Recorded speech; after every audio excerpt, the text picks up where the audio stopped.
In today's video, we have some more news from the NHL waiver wire. We also have some injury updates. Jeff Skinner's a healthy scratch again. We want to touch on that. We also have a potential deal that reportedly is being discussed between the Predators and the Leafs. And I also want to look at the futures of guys like David Krejci and Adam Larsson. Will they be wearing different uniforms in the near future? We'll discuss all the latest coming up next.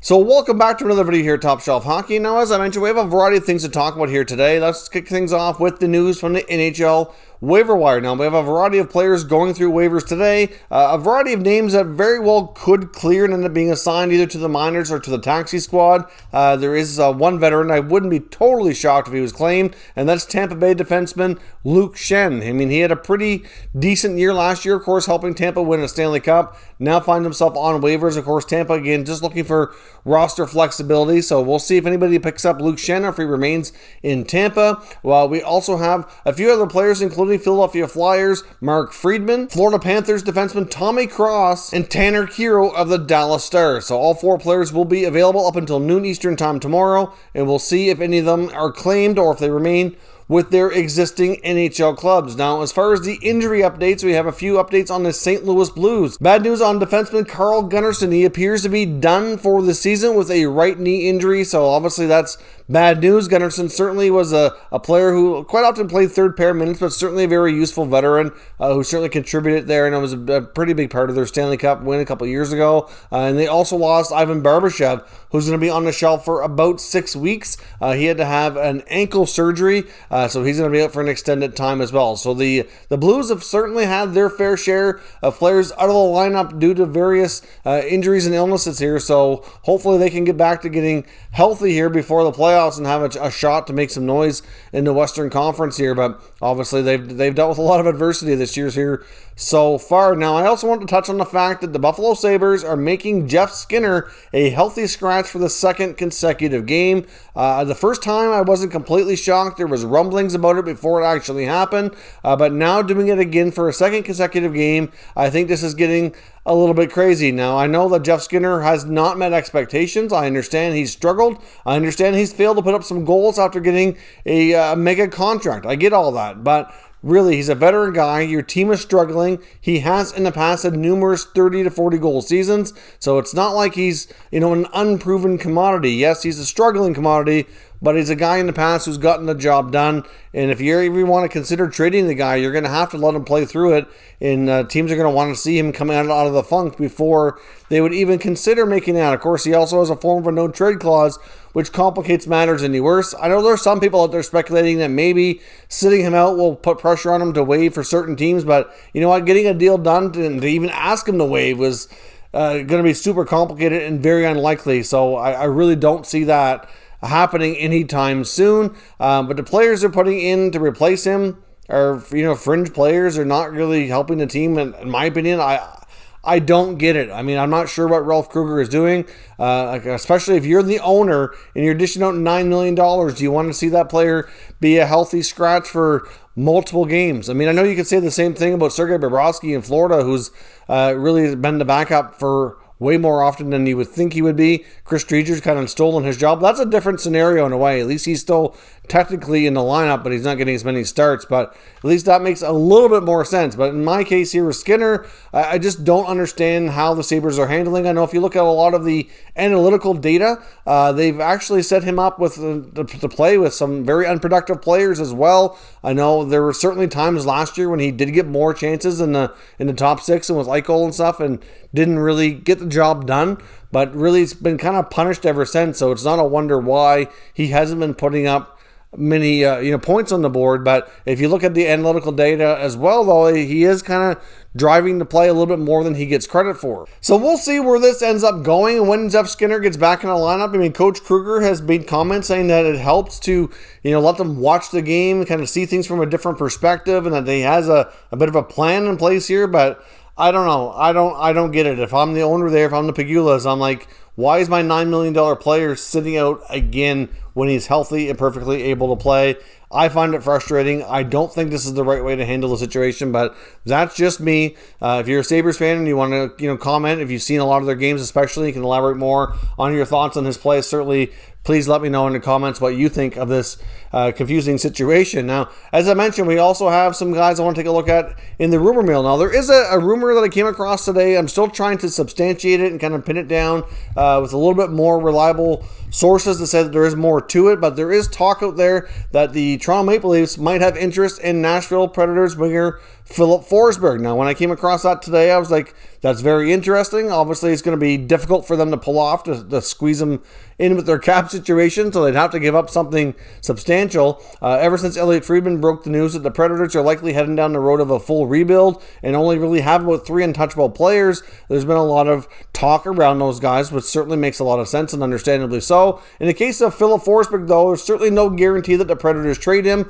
Just because he was not listed by Friedman as an untouchable, it doesn't mean they definitely want to trade him. It just means that they're willing to listen and get offers, and if the deal makes sense and they see them helping them in the future, then clearly they would consider that as something that they would do. Now, of course, if teams don't come calling with the right offers, it's not necessarily going to make sense. So it doesn't mean there's going to be, a case where we see guys like Forsberg and Dante Fabro, and Arvidsson move for sure. Like the guys that are more like UFAs, like you're talking about your Hallas and your Granlunds, and then to a degree, Matthias Ekholm, there's a much higher probability that those guys get traded. As far as how deep or how much deals we see out of David Poile, it's just difficult to say. It depends on what teams come calling with. Now, a team like Toronto, though, obviously would have a tough time fitting in a $6 million player. They're not really accruing a lot of deadline cap space, so it's going to be tricky for them to do. I mean, you'd have to think if Nashville were to consider this kind of trade, I think they'd probably want a first-round pick right off the top. You're probably looking at a combination of maybe an Alex Kerfoot, a Pierre Engvall, a Travis Dermott. Some kind of combination of those players would have to be involved in some capacity, but it technically could even have to be something a little bit more valuable contract-wise to make it happen. I don't know what kind of hockey trade we're talking about here to kind of level out the money. Maybe Nashville retains a little bit. Maybe a third team comes in and retains a little bit as well for something extra. I'm not sure. I mean, Toronto has probably some interesting assets to make it intriguing for them. If they offered up a first-round pick, they get a young Travis Dermott who could be a part of the Blue Line's future. Obviously, Nashville's looking to make some moves on the Blue Line. Perhaps they could add 1 or 2 young defenders in what they're getting back here in some of these trades they could consider. So that's a possibility. Maybe they like some of the young forwards on the Leafs, like a Kerfoot or an Engvall. I don't know exactly what it would take, but it's going to take a combination of some young talent with some higher future, production value. And it's also going to take, obviously some money going out to make it work.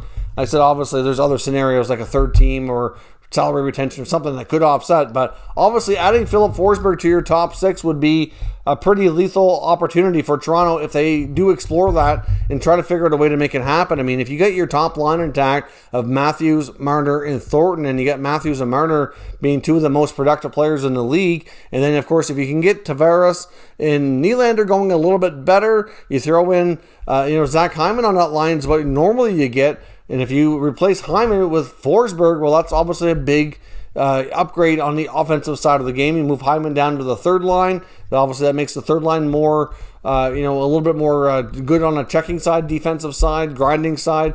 But it also depends on what they give up. If they give up some guys like Engvall, Kerfoot, etc., then that third line could be depleted a little bit. Hard to say. It really boils down to what the price tag is here. But you imagine a top 6 of Matthews, Marner, Thornton, Tavares, Nylander, and Filip Forsberg. And that would be a pretty lethal top 6. And Toronto already is one of the stronger teams in the league. One of the top teams, obviously, within the Canadian division, expected to make some noise in the playoffs for the first time in a long time.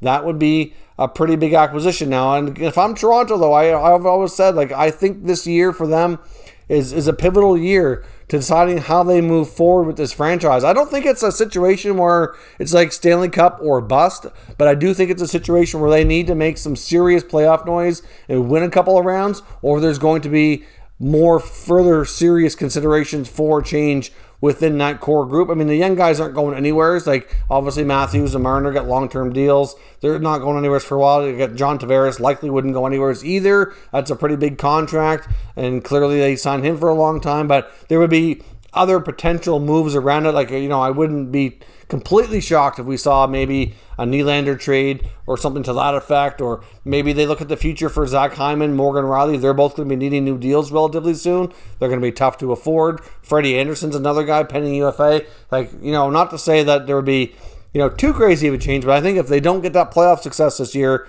Toronto probably will be more drastic in revamping their team heading into next year, would be my safe bet to bet on. And obviously getting a guy like Forsberg in there would certainly be a huge help, at least you would think, to make a pretty lethal top six. So let me know what your thoughts are. Should the Leafs pursue that? And what would your mock trades be to make sure that obviously Nashville's intrigued enough to do the deal, and at the same time the Maple Leafs are moving out enough money to make it work for cap purposes?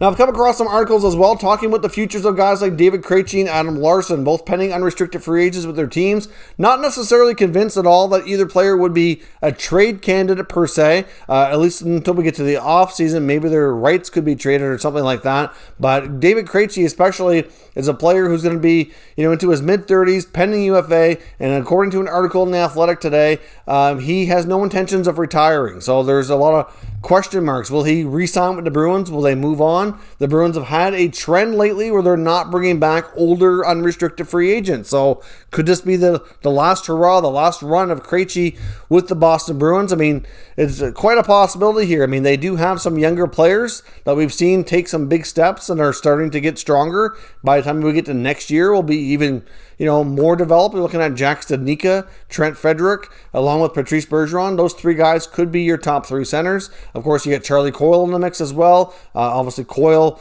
quite often plays center, but sometimes plays the wing. Like, you have more options. I mean, even if you went Bergeron, Coyle, and then Studnicka and Frederick as 1, 2, 3, 4. I mean, that's still a situation that everybody kind of gets to elevate a little bit in the absence of David Krejci, but he's still a relatively productive guy. Not overly quick. It's more of an east-west kind of player, but certainly somebody that can still add value. I mean, we've seen Chara leave the Bruins this past offseason here, and now he's playing almost 20 minutes a night in Washington. He's playing a lot more in a bigger role than I ever expected him to, and so it's hard to say what the future holds for Krejci. I mean, besides bringing back like Jaro Halak, they've been going younger. That seems to be the trend that the Boston Bruins are heading. So you have to think that maybe this is it. Now, if the Bruins were a team that were falling out of the playoff race and this was the end of the line, maybe they'd consider a trade. But I mean, they do have to deal with the fact that Krejci also has a form of a no-move clause. So I don't see that happening. I fully suspect he would remain with the club,